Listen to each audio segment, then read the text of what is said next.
जय श्री हरि। ओम नमो भगवते वासुदेवाय नमः।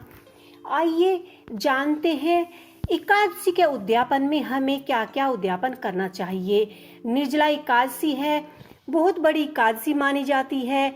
ये 24 एकादशियों में सबसे बड़ी एकादशी है पूरे वर्ष की, और इसमें सभी महिलाएं पूरे साल व्रत रखती हैं और इसका उद्यापन भी करती हैं। तो उद्यापन में हमें कैसे करना चाहिए, क्या करना चाहिए, आइए जानते हैं। जप के अंत में कलश के ऊपर भगवान श्री हरि विष्णु की स्थापना करनी चाहिए और विधिवत पूजा तथा स्तुति करनी चाहिए।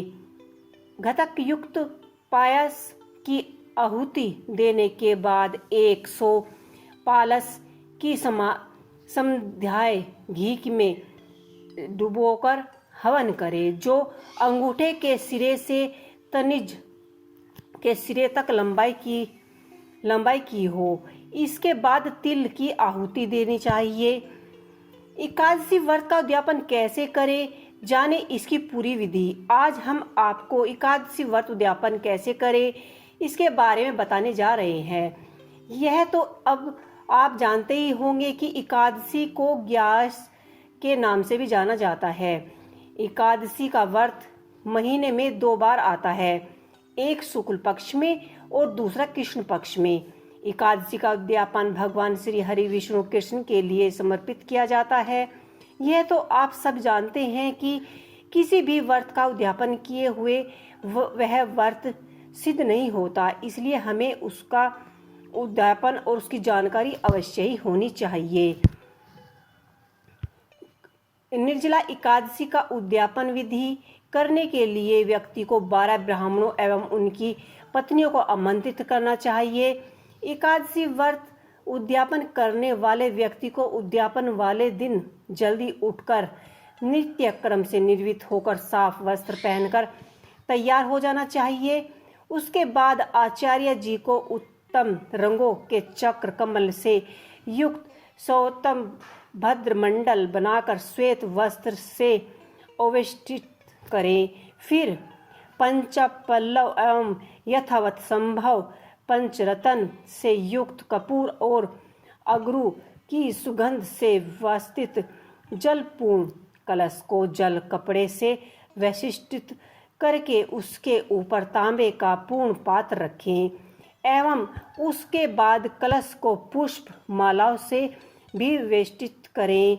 उसके बाद कलश को शवोत्तभद्र मंडल के ऊपर स्थापित करके भगवान श्री हरि विष्णु लक्ष्मी नारायण मूर्ति की तस्वीर की स्थापना करें। उसके बाद श्री हरि विष्णु और लक्ष्मी माता की तस्वीर स्थापित करने के बाद आपको 12 बार श्री हरि विष्णु नारायण का मंत्र जाप करें, उनका पूजन करना चाहिए। मंडल के पूर्वभव शुभ खंड की स्थापना करके और कहे कि हे पंचजन्य, आप पहले समुद्र से उत्पन्न हुए, फिर भगवान विष्णु ने आपको हाथों में आपको धारण किया, संपूर्ण सृष्टि में आपके रूप को संवारा है, आपको नमस्कार है। श्वेतो भद्रमंडल के ऊपर में हवन के लिए वेदी बनाए और संकल्प पूर्वक वेद तंत्र मंत्रों से हवन करना चाहिए। फिर भगवान श्री हरि विष्णु की प्रतिमा स्थान पूजा परिक्रमा करें और ब्राह्मण से स्वास्तिक तक कर नमस्कार करें और बाद में ब्राह्मण व आचार्य जी को वेदी और भगवान श्री हरि विष्णु के मंत्र का जाप करना चाहिए।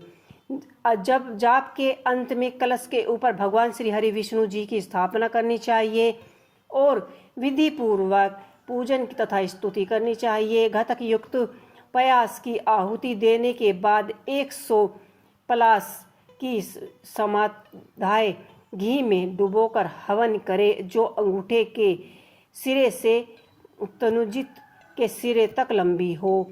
इसके बाद तिल की आहुतियाँ देनी चाहिए। इसके वैष्णवी होम के बाद नवग्रहों के मंत्रों का हवन करना चाहिए। उसमें भी आपको समिधा होम, चरु होम और तिल होम करना चाहिए। हवन आदि के बाद दान पुण्य कार्य संपन्न किए जाते हैं। उसके बाद आमंत्रित किए गए ब्राह्मणों को भोजन कराया जाता है, दक्षिणा दी जाती है और व्रत का उद्यापन किया जाता है और गौदान की जाती है, जलदान किया जाता है। इसमें वस्त्र का दान, अन्न का दान, गौदान, पंखे का दान, खरबूजे का दान, सौर दान, बहुत ज़्यादा जितने भी आप दान कर सके इस निर्जला एकादशी पर आपको उसका अधिक से अधिक फल प्राप्त होता है। और जिसको भी आप उद्यापन करें, जिस दिन आप उद्यापन करें उस दिन ब्राह्मणों को आपको वस्त्र, अन्न और जल दान अवश्य ही करना चाहिए। बाद में दक्षिणा देकर उनका आशीर्वाद प्राप्त करें और निर्जला एकादशी के दिन श्री हरि विष्णु भगवान से प्रार्थना करें कि वे हमारे घर में हमेशा खुशियां और बरकत बनाए रखें। तो ये थी निर्जला एकादशी के उद्यापन की विधि। आपको कैसी लगी मुझे कमेंट बॉक्स में लिख के अवश्य ही बताइएगा। जय